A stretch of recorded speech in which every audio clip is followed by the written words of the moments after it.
नमस्कार दोस्तों, उषा की आवाज चैनल में आप सभी का स्वागत है। हमारी आज की कहानी है एहसास।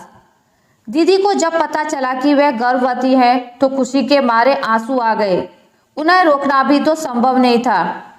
जिस स्त्री ने शादी के बाद 10 साल तक निसंतान बांझ जैसे शब्दों के पारिवारिक व सामाजिक तीर बाण झेले हों, जिसकी अपनी आत्मा मातृत्व को तरस गई हो, आज इस खबर से सारे दुख के बादल छटते दिखाई दे रहे हैं।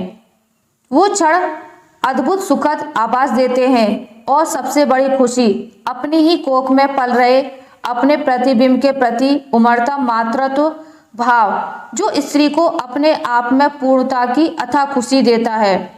दीदी स्वभाव से बहुत धर्म वाली थी। ना जाने इतना कुछ सहने की शक्ति उनमें कहां से पैदा होती रहती थी। परिवार भी भरा पूरा, एक बड़ी ननंद जो शहर में ही ब्याही गई थी, एक देवर देवरानी जिसके शादी के साल भर बाद ही एक पुत्र रत्न पैदा होने से परिवार की दुलारी, वह सारे दिन बच्चे में लगे रहने से काम ना करने का बहाना। उसकी शादी दीदी से 1 साल बाद हुई थी और इस समय उनके 3 बेटे हैं। दीदी को हर समय घर की चक्की में पिसते रहना, सबकी फरमाइशें पूरी करने के साथ हर समय यह भी सुनना कि इसके बच्चा नहीं है, इसे तो फुर्सत ही फुर्सत है।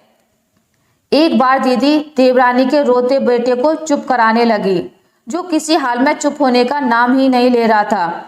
उसी समय बाहर से आती देवरानी अलका तुरंत अपने बेटे को दीदी की गोद से खींचते हुए बोली, भाभी जी, आप तो घर के काम ही किया करें, ये काम आपके बस का नहीं है। इतने में सास बोल पड़ी, बच्चे की माँ को ही बच्चे की जरूरत का पता चलता है कि उसे कब क्या चाहिए या उसे कोई परेशानी है। बच्चा कैसे पाला जाता है ये बच्चा होने से ही पता चलता है। एक बार तो दीदी की सास की एक सहेली उनके घर आई और उन्होंने दीदी की सास को सलाह दी, बड़ी बहू को पटाकर लिखवा लो कि मैं बच्चा पैदा करने में सक्षम नहीं हूँ और अमित की दूसरी शादी कर दो। इसका क्या है, घर में पड़ी रहेगी रोटी कपड़े में और सारा दिन घर का काम करती रहेगी। हमारे तो ये कहते हैं कि घर के बाहर निकलते समय राण मिले तो भली पर बांझ ना मिले। दीदी ने चाय की ट्रे लाते हुए उनकी सारी बातें सुन ली। अब तो उनके पैरों तले धरती ही खिसक गई। कौन था जो उनके मन की व्यथा को समझता, उसे गले से लगाता, जब जीजाजी ही उसके दुख दर्द को नहीं समझना चाहते थे, क्योंकि वो भी तो अपने माता पिता के श्रवण कुमार जो ठहरे।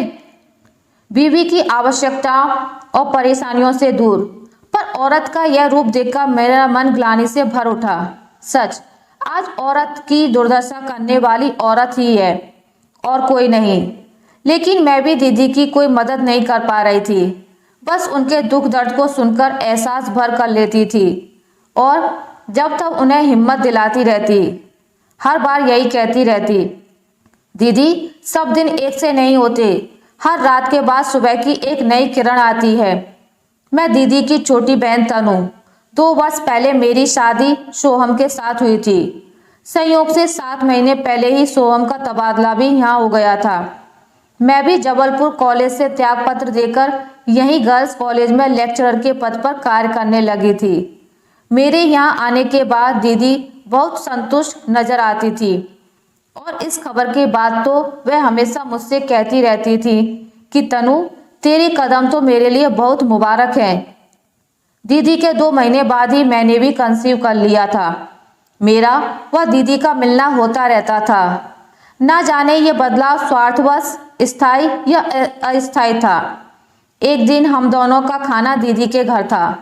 खाने के बाद बस ऐसे ही गपशप होती रही।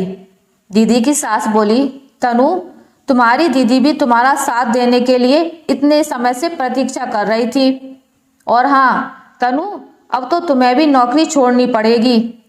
मैंने कहा, क्यों अम्मा जी, जो महिलाएं नौकरी करती हैं वह बच्चे नहीं पाल सकती या घर के काम नहीं संभाल सकती?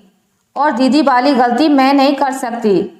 हमारे माता पिता ने कितनी मुश्किलों से हमें शिक्षित कर अपने पांव पर खड़ा किया और हम खुद ही अपने पैर पर कुल्हाड़ी मार लें? वैसे दीदी ने भी अपनी खुशी या मजबूरी में जो भी हो नौकरी छोड़ने का निर्णय गलत ही लिया। दीदी की सास बोली, अरे बच्चे होंगे तब पता चलेगा। मैंने हंसते हुए अलका दीदी की ओर देखकर कहा, क्यों अम्मा जी, ये अलका दीदी जो आए दिन शॉपिंग का शौक पूरा करती हैं, उतना समय नौकरी में पूरा किया जाए तो क्या बुराई है। उस दिन के बाद से दीदी की सास व देवरानी मुझसे खुश नहीं रहती थी, पर अब वह दीदी को अक्सर कहती कि तुम्हारी बहन बहुत तेज है। न जाने क्यों मुझे पुरुषों की अपेक्षा नारी द्वारा नारी के अधिकारों का हनन अधिक कष्टप्रद लगता था। और यह सच भी है, जब भी पुरुष वर्ग नारी का शोषण करता है तो कहीं ना कहीं प्रत्यक्ष या अप्रत्यक्ष नारी का ही हाथ नजर आता है। मुझे याद है, दीदी जब छोटी थी तो हर समय माँ कहती रहती थी, तुम घर के बाहर खेलने नहीं जाओगी। और दीदी हमेशा इस बात पर खींचती थी कि भैया जाएगा और मैं नहीं, क्यों, जबकि वो तो घर का काम भी नहीं करता और बाहर खेलने भी जाता है। जब 9वीं कक्षा में आई तो पढ़ने में होशियार होने पर भी कला विषय ही दिलाया गया, क्योंकि विज्ञान या वाणिज्य जिन स्कूलों में थे उनमें सह शिक्षा थी और मेरी माँ इस बात के लिए कभी राजी नहीं थी। इसलिए आगे की पढ़ाई के लिए उन्हें लड़कियों के कॉलेज में ही प्रवेश दिलवाया। और तो और माँ के ढेर सारे नियम, जैसे औरों की तरह हंसना नहीं, जवाब नहीं देना, भैया के दोस्तों से ज़्यादा हंसकर नहीं बतियाना, ऐसे नहीं उठना, ऐसे नहीं बैठना, देर तक नहीं सोना और ना जाने क्या क्या। वर्षों तक औलाद के ना होने से भी माहौल कुछ ऐसा बन गया था कि पहला लड़का ही होना चाहिए। दीदी को यह आशंका भी बेचैन किए रहती थी, अब क्या होगा अगर लड़की हो गई, तो फिर मुझे सास व इनके अपमान भरे तानों को सुनना पड़ेगा। आखिर किस्मत का लिखा कौन टाल सकता है। दीदी ने एक बहुत सुंदर बिटिया को जन्म दिया। मैं और सोहम दीदी से अस्पताल में मिलने गए। मुझे देखते ही दीदी मुझसे लिपटकर रोने लगी और बोली, भगवान ने इतने वर्षों बाद मेरी गोद भरी, वह भी बिटिया से, जो घर वालों को कतई पसंद नहीं। मैंने कहा, हद हो गई दीदी, आप भी ऐसी बात कर रही हैं। भगवान का शुक्रिया अदा करो जिन्होंने इतनी प्यारी बेटी दी है, और बेटी तो माँ की सबसे अधिक हमदर्द होती है। वह तो सब सही है तनु, मैं बेटी पैदा करके बहुत खुश हूँ। मेरी तो ईश्वर से यही प्रार्थना है कि मैं इस बेटी को परिवार व समाज में सम्मानजनक स्थान दिला पाऊँ और यह भी साबित कर सकूं कि बेटी भी माँ बाप का नाम रोशन करती है। अरे वाह दीदी, आज तो मेरे लिए सबसे बड़ी खुशी की बात है कि दीदी ने बिटिया के होने के साथ ही अपने अंदर इस संकल्प को भी बल दिया है। सो हम भी बोल उठे, दीदी आज आप में पैदा हुए इस आत्मविश्वास को देखकर मुझे बहुत खुशी हुई। इतने में दीदी की सास आई और मुझे देखकर बड़ी रुआसी सी आवाज में बोलने लगी, इतने सालों बाद बच्चा हुआ, वो भी लड़की। मैं तुरंत बोल उठी, अम्मा जी, अपनी 2 बुआओं के बाद तो घर में इतने सालों बाद भतीजी आई है, आपको तो खुश होना चाहिए। 2 महीने बाद ही मैंने एक बेटे को जन्म दिया, पर दिल में एक कसक सी थी कि दीदी के इस बार बेटा हो जाए तो शायद उन्हें अपने सास ससुर से सम्मानजनक स्थान मिल जाएगा। किसी भी कीमत पर दीदी को सम्मान दिलाने की इच्छा समय के साथ बलवती होती जा रही थी। मेरा बेटा 3 वर्ष का हो चुका था। मैं एक दिन दीदी के घर गई। दीदी, आप अस्पताल चलेंगी? दीदी परेशान होती हुई बोली, क्या हुआ तुझे? अरे दीदी परेशान मत हो, थोड़ा चेकअप कराना है। दीदी ने बताया, तनु मुझे भी दिखाना है, 15 दिन ऊपर हो गए हैं, किंतु विशेष परेशानी नहीं, बस थोड़ी सी कमजोरी लगती है। मैंने मजाक किया, क्यों दीदी, इस बार दोनों की तारीख एक ही आएगी क्या?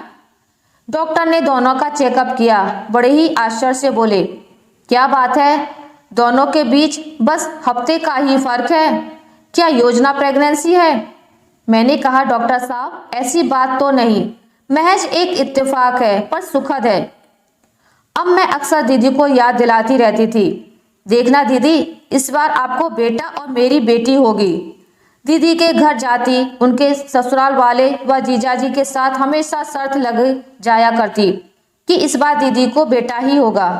यह सुनकर ही उनके परिवार वाले खुश हो जाया करते। इस बार भी हम डिलीवरी के लिए अपने मायके निश्चित समय पर पहुंचे। निश्चित समय पर हम अस्पताल पहुंच गए। भगवान ने हमारी सुन ली। मुझे बेटी और दीदी को बेटा हुआ। मैं और दीदी 2 महीने बाद अपने अपने घर चली गईं। सोहम और उसके माता पिता बिटिया से बहुत खुश थे। हमारा तबादला हो गया था और अगले हफ्ते ही हमें जाना भी था। मुझे व दीदी दोनों को ही एक दूसरे से बिछड़ने का दुख था। पर जाते जाते दीदी की बिटिया प्रज्ञा के पैदा होने के समय उठे उनके मन के संकल्प को याद दिलाकर उस पर अमल करते रहने की सलाह दी। समय अपनी गति से व्यतीत होता रहा और समय के साथ बच्चे भी बड़े होते गए। चारों बच्चे पढ़ने में होशियार थे। बढ़ती उम्र व पारिवारिक जिम्मेदारियों के कारण दोनों बहनों को आपस में मिले व दिल की बातें किए एक जमाना गुजर गया था। दीदी के पत्रों से इतना अवश्य पता चलता था कि दीदी अब पहले वाली बात नहीं है। अब उन्होंने अपने परिवार में अपनी इज्जत स्वाभिमान बनाने के साथ बच्चों को भी बड़ा संस्कारी, शिक्षित व स्वयं के प्रति बच्चों में एक श्रद्धा केंद्रित की थी। एक दिन सुबह सुबह पेपर पढ़ा तो खुशी से आंखों में आंसू लिए चिल्ला पड़ी। सोहम नहा रहे थे। बाथरूम का दरवाजा बाहर से पीट पीट कर कहने लगी, सोहम सुनो, कितनी बड़ी खुशखबरी है। मुझे तो अपनी आंखों पर विश्वास ही नहीं हो रहा। जल्दी बाहर आओ। सोहम घबराए से आधे नहाए बाथरूम से निकले और पूछा, क्या हुआ? यह देखो पेपर की खबर। बड़े बड़े अक्षरों में लिखा था, प्रज्ञा शर्मा पिता अमित शर्मा आईआईटी में प्रथम स्थान पर रही। सोहम ने अपने दोनों हाथ मेरे कंधों पर रखते हुए कहा, हाँ तनु, यह सच है। हमारी प्रज्ञा बेटी ही आईआईटी में प्रथम है। तुम्हें उसकी तस्वीर देखकर भी अपनी आंखों पर विश्वास नहीं हो रहा, शायद इसलिए कि तुम्हारी आंखों से अभी तक आंसू बह रहे हैं। तनु आंसू पोंछते हुए बोली, मेरी खुशी के मारे यह स्थिति है तो दीदी जीजाजी की स्थिति मेरी कल्पना से बाहर है। आज उसके दादी बाबा के पैर जमीन से ना जाने कितने ऊपर उठ गए होंगे। सोहम मेरी स्थिति बहुत अच्छी तरह समझ रहे थे। उन्होंने कहा, दीदी को फोन लगाओ और बोलो हम 1 घंटे बाद रवाना होकर शाम तक खुद पहुंचकर प्रज्ञा को बधाई देंगे। मैंने जल्दी से अपने व इनके कपड़े लगाए। कुछ लोगों के फोन आए, वह कुछ को खुद समाचार दिया और रवाना हो गए। हम लोगों के तबादले जल्दी जल्दी होने की वजह से दोनों बच्चे हॉस्टल में थे, उन्हें भी समाचार दिया। सच, दीदी ने प्रज्ञा के होने के समय जो प्रतिज्ञा की उसके पूरा करने में भाग्य ने साथ दिया। बेटियां पिता व परिवार के दिल की दुनिया में थोड़ी सी जमी थोड़ा आसमां ही तो चाहती हैं। यदि उन्हें उनका अधिकार मिल जाए, प्यार मिल जाए तो उनके नाम से भी पिता की पहचान बन सकती है। क्यों सोहम, यह सच है ना? सोहम जोर से हंसे और बोले, मैडम आप शरीर से यहाँ और मन से दीदी व प्रज्ञा से बातें कर रही हैं। मुझसे तो तुमने इतनी देर में किसी तरह की बातचीत की ही नहीं कि मैं तुम्हें कोई जवाब देता। तनु मुस्कुराते हुए झेप गई। रात 8 बजे हम दीदी के घर पहुंच गए। गाड़ी से उतरते ही सबसे पहले दीदी बाहर आ गई थी। बस मैं व दीदी एक दूसरे से ऐसे गले लगे कि मन की सारी खुशी, सारी बातें, मानो इस उपलब्धि की बधाई भी एक दूसरे को इन आंसुओं से ही देना चाहते थे। इतने में प्रज्ञा बोली, मौसी आप सारी बातें इस तरह करेंगी या मुझसे भी कुछ कहेंगी? प्रज्ञा की मधुर आवाज ने तो आकर्षित किया ही, साथ ही उसे मैं एकटक निहारती रही।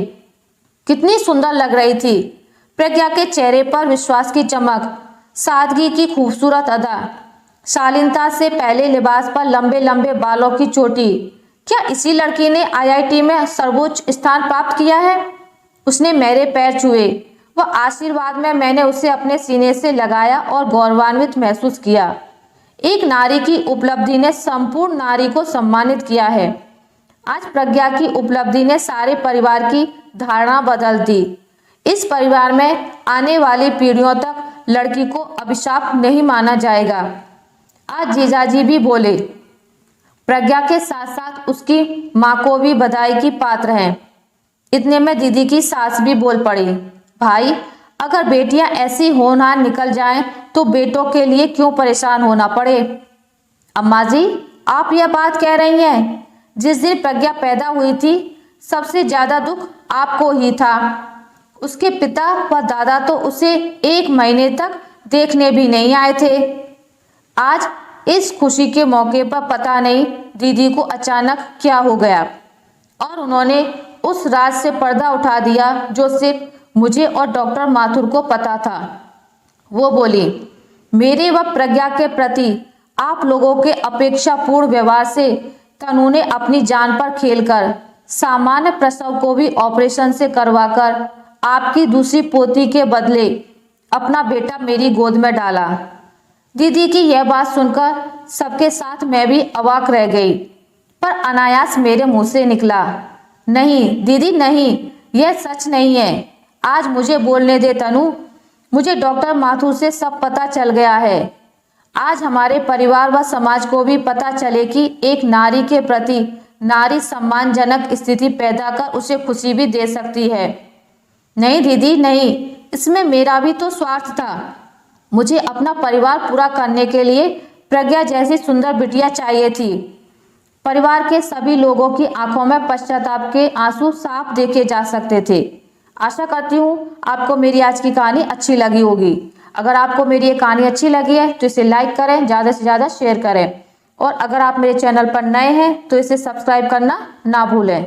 मिलते हैं एक नई कहानी के साथ, तब तक के लिए नमस्कार।